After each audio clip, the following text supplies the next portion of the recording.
ચાલો જોઈએ આજના મહત્વના સમાચાર।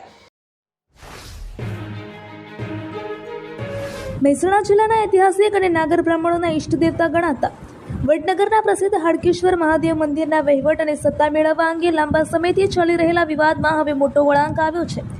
મહેસાણા જોઈન્ટ ચેરિટી કમિશનર દ્વારા મંદિરનો વહીવટ ચલાવતા હાલના ટ્રસ્ટીઓને ગેરકાયદેસર ઠેરાવી તાત્કાલિક ધોરણે હટાવવાનો હુકમ કર્યો છે અને સંસ્થાનો વહીવટ સંભાળવા માટે વહીવટદારની નિમણૂક કરી છે।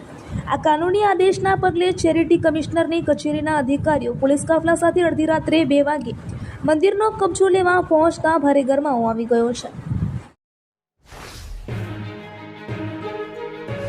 બહુચરાજી તાલુકામાં રૂપેણ નદીને મળતી ખારી નદીમાં મહેસાણા વિસ્તારના કેટલાક ઔદ્યોગિક એકમો દ્વારા છોડવામાં આવી રહેલા કેમિકલયુક્ત ઝેરી પાણીના કારણે પર્યાવરણ અને જનજીવન પર ગંભીર સંકટ ઊભું થયું છે। નદીનું પાણી કાળાશાહી જેવું થઈ જતાં અને અસહ્ય દુર્ગંધ ફેલાવાના કારણે હજારો માછલીઓ સહિતના જળચર જીવોના મોત નીપજ્યા છે। આ આખી ઘટનાની ગંભીરતાને જોઈને મોઢેરા પથકના 2 જાગૃત ખેડૂત યુવકોએ 25 કિલોમીટર સુધી પગપાળા તપાસ કરીને દૂષિત પાણી છોડતા નાળા અને કરશનપુરા નજીક આવેલી સંબંધિત કેમિકલ કંપની શોધી કાઢી હતી। મહેસાણા શહેર એ ડિવિઝન પોલીસ સ્ટેશન દ્વારા 13 દુષ્કર્મ કાર્યક્રમ અંતર્ગત પ્રશંસનીય કામગીરી કરવામાં આવી છે। આ અભિયાન હેઠળ પોલીસે ટેકનિકલ વર્કઆઉટ અને સઘન શોધખોળ કરીને નાગરિકોના ગુમ થયેલા અલગ અલગ કંપનીના 19 મોબાઈલ ફોન શોધી કાઢ્યા હતા। આ તમામ મોબાઈલ ફોન જેની અંદાજિત કિંમત ₹3,20,387 થાય છે તે તેમના મૂળ માલિકોને સમાનભેર પરત કરવામાં આવ્યા હતા। મહેસાણાના કડી તાલુકામાં માનવતાની શર્મસાર કરતી અને કાયદો વ્યવસ્થાને પડકારતી એક ચોંકાવનારી ઘટના સામે આવી છે।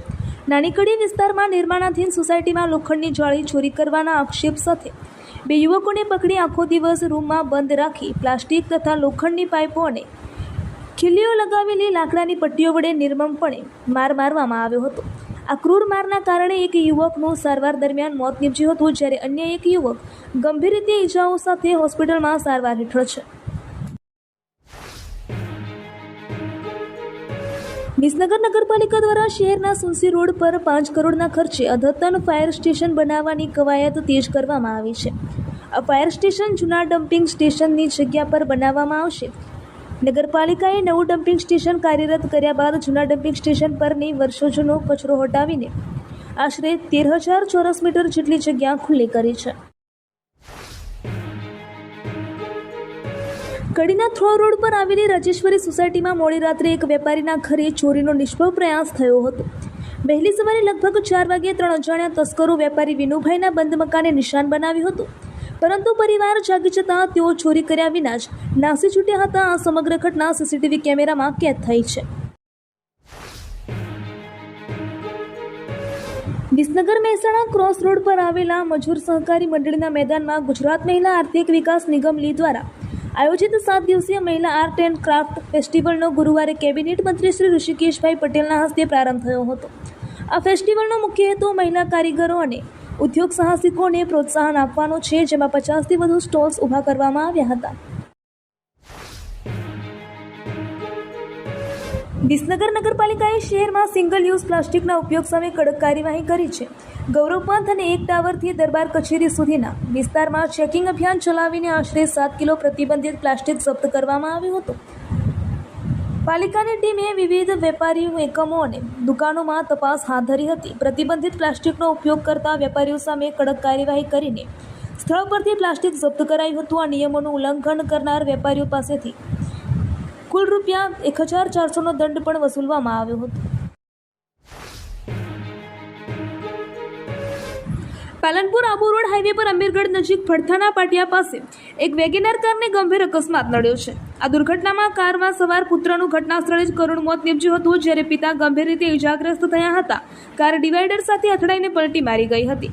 મળતી માહિતી અનુસાર પિતા પુત્ર સરગજથી પાલનપુર તરફ જઈ રહ્યા હતા ત્યારે અમીરગઢના ભડથાના પાટિયા નજીક તેમની કાર અચાનક ડિવાઈડર સાથે અથડાઈ ગઈ હતી। અકસ્માત થતાં જ આસપાસના લોકો મદદ માટે દોડી આવ્યા હતા। ગંભીર રીતે ઇજાગ્રસ્ત પિતાને તાત્કાલિક સારવાર માટે પાલનપુર ખાતે ખસેડવામાં આવ્યા હતા।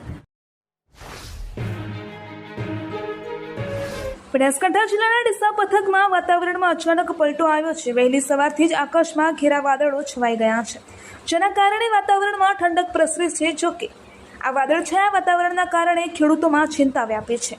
હાલમાં બાજરી સહિતના શિયાળુ પાકોની લણણી ચાલી રહી છે, ત્યારે ખેડૂતોની નજર આકાશ તરફ મંડાઈ છે. જો વાદળછાયા વાતાવરણ વચ્ચે વરસાદ વરસે તો તૈયાર પાકને ભારે નુકસાન થવાની શક્યતા છે.